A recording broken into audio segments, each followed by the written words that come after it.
எஸ்கேக்கு first half சும்மா அதே fun அதே காமெடி எஸ்கே அதை அப்படியே போட்டு போறாரு. செகண்ட் ஹாஃப் வேற லெவல்ல இருக்கு, தெரிவிக்க விட்டுருக்காங்க. பட் ஏஆர் முருகதாஸ் எப்ப கதை எதுனா தெரியல. இல்ல நிஜமா சொல்றேன், சிஎஸ்கே வர்சஸ் ஆர்சிபி மேட்ச் மாதிரி தான் இருந்துச்சு. ஏன் சொல்றேன்னா வில்லன் பேரு ரெண்டு வில்லன் விராட் சிராஜ் அப்படிதான் எழுதிருக்காரு. இவரு தன்னை வந்து தலம் தான் இன்ட்ரோ குத்துக்கிறாரு. யாரு? சிவகார்த்திகேயன். ஸோ படம் அப்படிதான் போகுது. படம் செகண்ட் ஹாஃப் ஃபுல்லா ரத்தம் தெறிக்க இருக்கு. பட் ஒரு ஆபாசமோ அல்லு சில்லோ இல்ல. கண்டிப்பா ஃபேமிலி ஆடியன்ஸ் வந்து பார்ப்பாங்க. என்னன்னு பாத்தீங்கன்னா எஸ்கேவோட எமோஷன் பயங்கரமா ஒர்க் அவுட் ஆயிருக்கு.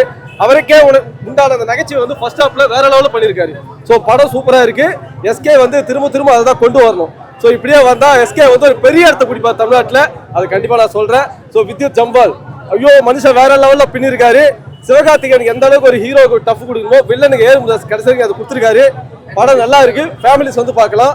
என்ன வன்முறைகள் கொஞ்சம் அதிகமா இருக்கு, ஒன்றும் பண்ண முடியாது, பார்த்துக்கலாம். என்ன ஒண்ணு விஜய் அண்ணா துப்பாக்கி குத்தாரு, படமே துப்பாக்கி கதை தான். சோ துப்பாக்கி வச்சு தான் கதையே.